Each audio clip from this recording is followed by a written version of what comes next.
expressed in one word. That word is recognition. Now, there's nothing unusual about that. People want to be recognized. They need recognition. That's basic in all of us. But perhaps because he's had so little of it, the Negro needs even more. He needs to feel important and appreciated. This need is a very real and important one. It shows up even in many of the Negro's shopping habits. Anyone who sells or wants to sell to the Negro customer should know about some of these habits. 3 habits in particular play a big part in every sales transaction. To begin with, most Negroes buy by brand. They ask for products by name. They're quick to turn down off brands.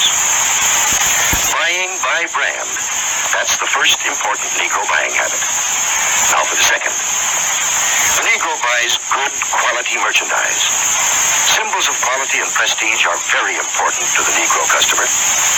This woman, for example, is buying fine crystalware. But she is also buying the admiration and approval of her friends and relatives. Listen to her thoughts. My, isn't it beautiful? I can hardly wait to show it to Sally and Joan. It's a well-known fact that many Negro customers are influenced by the opinions of others. What their friends may think of a certain item often decides whether or not the sale is made. So remember, the Negro buys quality merchandise. That's the second important point. And here's the third thing to remember when selling to a Negro customer. When he specifically asks for one thing, don't try to sell him something else. Don't try to switch him at the point of sale. If you do, he'll probably react something like this. Doesn't he think I've got the money to pay for it? The Negro resents being offered a substitute. He wants to be sold on quality, not price. The Negro buys by brand, he buys quality, and he doesn't like to be switched at point of sale. These are the keys to selling the Negro customer. According to leading researchers, in proportion to population and income, Negroes buy more quality products than any other comparable United States group. The Negro family does things together, as a group. The family works as a unit. It lives as a unit, and it buys as a unit. When you sell to one member, you many times sell to all. It's also true that many places of entertainment are still closed to the Negro. So he spends more of his money for the things that are available to him, often for items that are considered luxuries. Another trait of the Negro market is the fact that it is a pre-sold market. We know that the Negro buys by brand, and he buys the brands that he knows something about. Where does the Negro buyer get this information? We know that Negro customers are turning more and more to the publications that are tailored specifically to their needs, that give them the news and the information that they want to read about. Many leading businessmen and companies already know this. That's why so many of them are taking this direct, sure route of reaching the Negro customer. The vice president of advertising of the Gruen Watch Company, for example, says this. In many important cities throughout the United States, Negroes are important customers of the credit jeweler.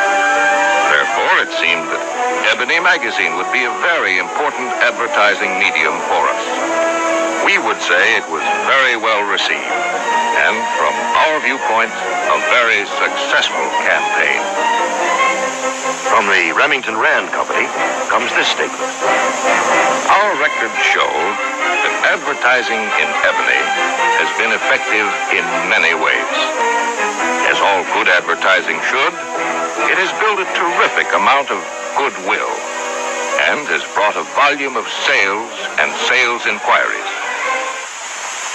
A representative of the Alaga Syrup Company makes this statement. Because of Alaga's regard for the influence of Ebony in the Negro market, advertising space was doubled.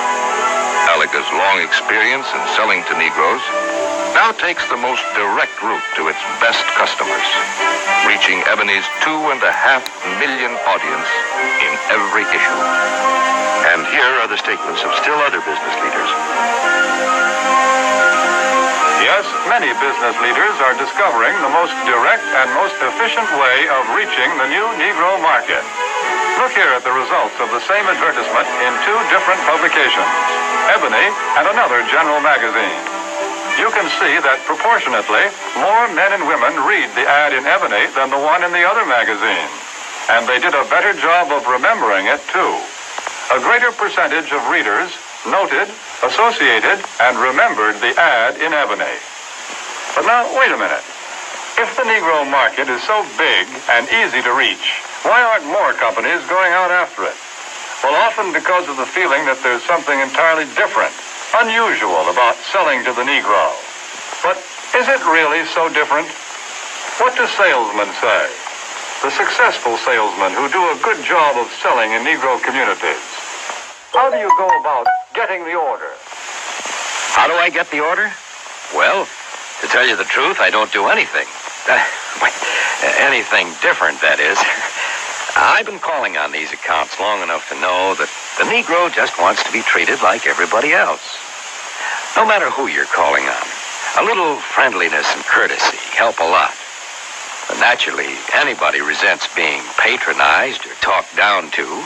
So I usually call a man Mr. Brown, Mr. Smith, or Mr. whatever his name is, until he tells me to call him by his first name. And of course, I always stick to business. I stay away from talk about race or religion or politics. That goes for talk about Negro celebrities, too. You know, this business about what good prize fighters and singers the Negroes are. Who cares?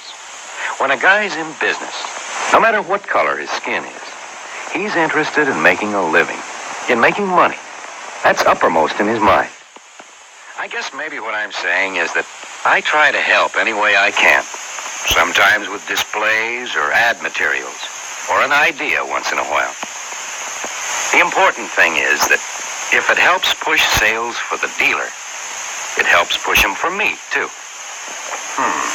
Handle the Negro account just like any of your others. Don't patronize. Stick to business.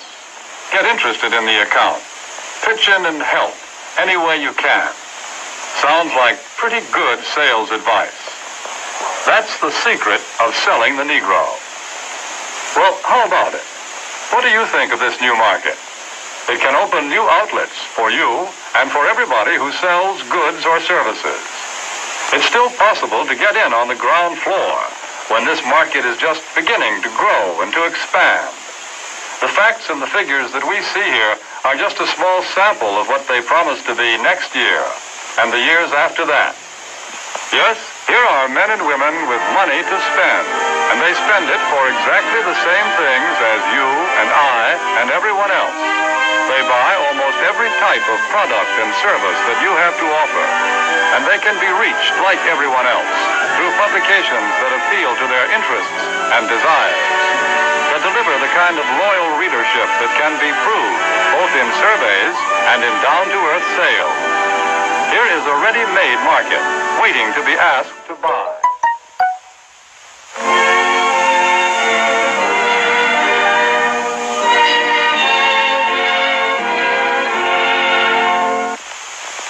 Here are millions of customers for what you have to sell. Customers with $15 billion to spend.